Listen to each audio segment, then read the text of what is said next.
Hello everyone, welcome back to the channel.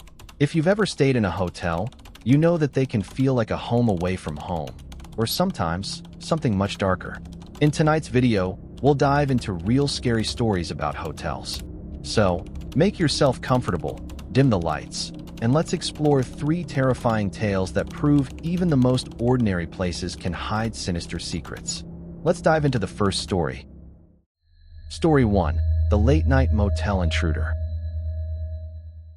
Alex had always loved the open road. There was something liberating about leaving the city behind and watching the horizon stretch endlessly in front of you. This time, he was on his way to visit his parents, a trip he hadn't made in years. Life had gotten in the way. Work, relationships, and the usual excuses. But now, with a week off, he was determined to make the drive, no matter how long it took. After nearly 20 hours of driving, though, even Alex's love for the road was wearing thin. His eyes burned from staring at the highway, and his hands ached from gripping the wheel. It was well past midnight, and the world outside had turned into an endless, empty blur of dark fields and scattered trees. When he saw a road sign for a small town just a few miles ahead, he decided to call it a night. It was a tiny place, the kind of town that seemed to have stopped evolving decades ago. The streets were eerily quiet, and the only signs of life were a gas station with a flickering neon light and a shabby-looking motel just down the road. Alex pulled into the motel's gravel parking lot, his car tires crunching loudly in the still night. The building was a single-story structure shaped like a horseshoe, with peeling paint and dim yellow lights illuminating the walkway. It wasn't exactly inviting, but at this hour, it would do. The check-in process was quick and impersonal. The motel clerk, an elderly man with deep lines on his face, barely looked up from his crossword puzzle as Alex signed the guest book and collected his key. "Room 8, the clerk muttered, sliding the key across the counter. "End of the row. No pets, no smoking." Alex nodded, too tired to respond, and made his way to the room. The door stuck slightly as he pushed it open, revealing a small, basic space. A bed with a scratchy-looking blanket, a small TV bolted to the wall, and a bathroom with cracked tiles and rust-stained fixtures. The air smelled faintly of mildew, but it didn't bother him. All he wanted was a hot shower and a few hours of sleep. After washing off the grime of the road, Alex felt a little more human. He grabbed his phone, set the alarm for 7 a.m., and lay down on the bed, too tired to even bother unpacking. He had just drifted off when a loud banging sound jolted him awake. For a moment, he lay still, his heart pounding, as he tried to make sense of the noise. It sounded like something hitting the side of the building, sharp and irregular. Probably just a tree branch, he mumbled to himself, glancing at the curtains. The wind outside seemed to have picked up, and the shadows of branches swayed against the window. He convinced himself it was nothing and rolled over, falling back into a restless sleep. The second time Alex woke, it wasn't because of a noise, it was because of a feeling. His eyes snapped open in the darkness, and a strange sense of unease settled over him. The room felt different, heavier somehow, as if the air itself had changed. He lay perfectly still, listening, but all he could hear was the faint hum of the mini-fridge in the corner. Then he noticed it. The closet door, which had been firmly shut when he arrived, was now slightly ajar.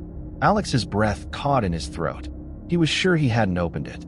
In the dim light from the parking lot outside, he could see just enough to make out the dark interior of the closet and the edge of a hanging shirt. He tried to dismiss it. Maybe it hadn't latched properly, and the draft had pushed it open. But as he sat up and swung his legs over the side of the bed, he froze. There was a faint rustling sound coming from inside the closet. His hands shook as he reached for his phone, his mind racing through every possible explanation. A rat? The wind? Or something worse? Summoning his courage, Alex grabbed the flashlight from his bag and pointed it at the closet. The beam illuminated a strange collection of items crammed into the small space. Suitcases, clothing, a purse, and even a pair of sneakers. None of it was his. "What the hell?" he muttered under his breath. Before Alex could make sense of what he was seeing, another sound cut through the silence. The soft click of the window closing. He spun around, his flashlight sweeping across the room just in time to catch a glimpse of a man slipping out through the window. The intruder was dressed in dark clothes, and in his hand was one of the suitcases from the closet.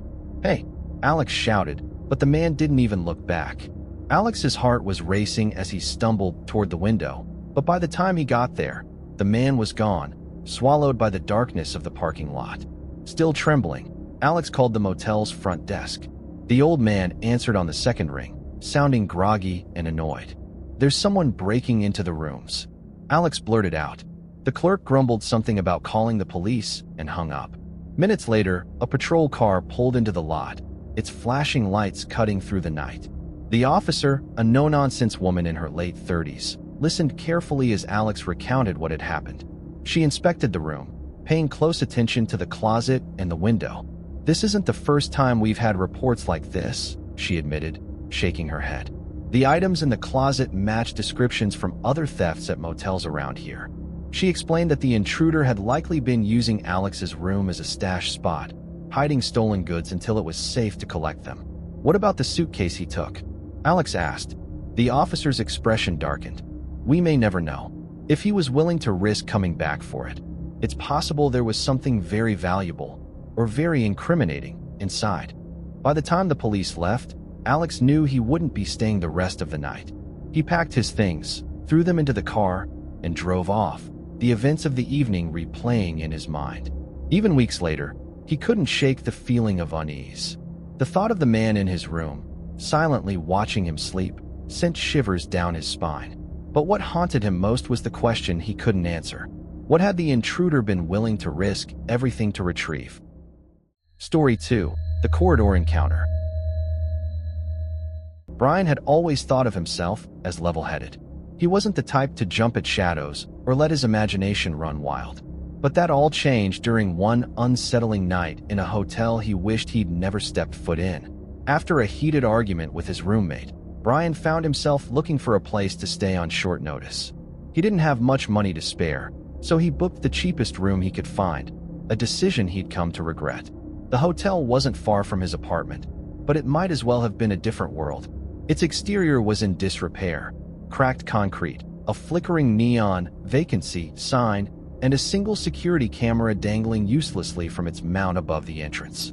Brian hesitated in his car for a moment, his gut telling him to turn around. But exhaustion and frustration from the argument won out. He grabbed his bag and headed inside. To his surprise, the lobby was clean, with fresh-looking tile floors and a faint lemon-scented air freshener. The receptionist, a tired-looking woman in her 50s, barely glanced at him as she slid a key across the counter. "Room 209, she said without a smile. End of the hall. Brian thanked her and made his way to the elevator. The quiet of the hotel hit him as soon as the door slid open. There were no voices, no footsteps, just the faint hum of the elevator and the distant drip of a leaking faucet somewhere. The silence felt oppressive, almost unnatural. When the elevator doors opened on the second floor, Brian stepped out into a dimly lit corridor. The air was cooler here, with a dampness that clung to his skin. As he walked toward his room, his footsteps echoed faintly against the scuffed carpet. That's when he saw him. At the far end of the hallway, near the room he'd been assigned, a man stood with his back to Brian. He was tall and thin, wearing a dark hoodie that obscured most of his face. The man wasn't moving, just standing there, staring at the wall as if lost in thought. Brian slowed his pace, unease prickling at the back of his neck. He considered turning back, but the man didn't seem to notice him. After a moment of hesitation, Brian continued down the hall, his eyes flicking between the room numbers and the man. His room, 209, was just a few doors down from where the man stood. As Brian passed him, he glanced over his shoulder. The man didn't move, didn't even flinch. His head was tilted slightly, as if he were listening to something only he could hear. Brian swallowed hard and slipped into his room, locking the door behind him. The room was small, but surprisingly clean. A double bed with a scratchy-looking comforter, a desk with a chipped surface, and a single window overlooking the parking lot. Brian dropped his bag on the bed and sat down, trying to shake off the strange encounter in the hallway. Maybe the guy was just a guest, someone who'd had a rough day like him. Or maybe he was something else. He tried to distract himself by scrolling through his phone, but the silence of the room pressed in on him. No cars passing outside, no muffled voices from other rooms, just silence. Around midnight, there was a knock at the door. Brian froze. He wasn't expecting anyone, and the receptionist hadn't mentioned any staff coming by. The knock came again, louder this time. Cautiously, Brian approached the door and looked through the peephole. His stomach dropped. It was the man from the hallway. "Can I help you?" Brian called through the door, his voice trembling. The man leaned closer to the peephole, his face partially visible now. His expression was blank, almost robotic. "You have something of mine," the man said, his voice low and flat. "What are you talking about?" Brian asked, confused. The man pointed toward the room. "In the drawer." "It's mine." Brian frowned and stepped back from the door. He opened the nightstand drawer out of curiosity and found a small, crumpled piece of paper inside. It looked like a handwritten note, but the writing was smudged and illegible. "Is this what you're talking about?" Brian asked, holding the paper up to the peephole. The man didn't respond but knocked again, harder this time. Brian's unease turned to fear. "Look, I don't know what this is, but you need to leave." The man's demeanor shifted in an instant. He slammed his hand against the door, making it rattle in its frame. "Open the door," the man demanded, his voice sharp and menacing now. Brian stepped back, his heart pounding as the man continued to pound on the door. He grabbed his phone, ready to call the police, when the sound stopped abruptly. For a moment, there was silence. Then Brian heard the faint, chilling sound of metal scraping against the lock. The man was trying to force his way in. Panicking, Brian grabbed a chair and wedged it under the doorknob. He backed away, clutching his phone as he dialed 911. The operator answered quickly, and Brian frantically explained what was happening. "There's a guy trying to break into my room," he said, his voice shaking. The operator assured him that officers were on their way, but every second felt like an eternity. The scraping continued, followed by angry muttering from the man outside. Then came a loud bang. Brian jumped, his pulse racing as the doorframe groaned under the force of the impact. The man was trying to kick the door down. Just as the door looked like it might give way, Brian heard the distant sound of sirens. The banging stopped, and the man's footsteps retreated down the hallway. Minutes later, the police arrived. The officers found the man outside the building, pacing near the parking lot. He was arrested without incident, but when they searched him, they found something that sent chills down Brian's spine: a small handgun tucked into the waistband of his pants. The officers explained that the man had no ID and refused to speak during questioning. It was unclear why he had targeted Brian or what he was looking for, but they assured him the man wouldn't be returning anytime soon. Despite their reassurances, Brian couldn't shake the terror of that night. He checked out of the hotel immediately and spent the next few days jumping at every knock or unfamiliar sound. He never stayed in a cheap hotel again. Story 3: The Miami Trap. Jason couldn't believe his luck. A free, all-expenses-paid trip to Miami for a work conference? It sounded too good to be true. He was a junior account manager at a small firm, and perks like this didn't come around often. The conference was meant to be a learning experience, but Jason was more excited about the chance to explore Miami's nightlife. The days were busy, filled with back-to-back sessions on marketing strategies and networking events. But as soon as the sun set, Jason's focus shifted. Miami at night was electric. The music, the lights, the energy. It was unlike anything he'd ever experienced. On the second night, Jason and a colleague, Mike, decided to check out a popular nightclub near their hotel. The line was long, but the place was worth the wait. Inside, the music pulsed through the crowd, and the air was thick with excitement. It was there that Jason met her. She introduced herself as Sabrina, a striking woman with a dazzling smile and an infectious laugh. They hit it off instantly, chatting over drinks and dancing until the early hours of the morning. Sabrina was confident, charming, and seemed genuinely interested in Jason. When the club started to thin out, she leaned in close. "Why don't we go back to your hotel? It's way too loud here." Jason hesitated for a moment. He wasn't the kind of guy to take strangers back to his room, but Sabrina seemed harmless. Besides, it wasn't every day that someone like her showed interest in him. The walk back to the hotel was short, and the two of them laughed and joked the whole way. Once inside his room, Jason felt a little more relaxed.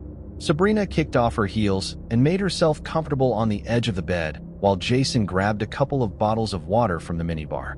For a while, everything felt normal, until there was a knock at the door. Jason frowned, glancing at the clock. It was nearly 3 a.m. "Were you expecting someone?" he joked, but Sabrina didn't laugh. Her expression shifted slightly, a flicker of discomfort crossing her face. "No," she said quickly. "Maybe it's your friend?" Jason shook his head. Mike wouldn't knock this late. The knock came again, louder this time. Jason walked to the door and peered through the peephole. A man stood on the other side, tall and broad-shouldered, wearing a leather jacket. He didn't look like hotel staff or someone Jason recognized. "Who is it?" Jason called out. The man didn't answer. Instead, he knocked again, harder this time. Jason's unease grew. He turned back to Sabrina, who was suddenly avoiding his gaze. "Do you know this guy?" he asked. Sabrina hesitated, then shook her head. "No idea," she said, her voice unconvincing. The man outside knocked again, this time followed by a deep, commanding voice. "Open the door."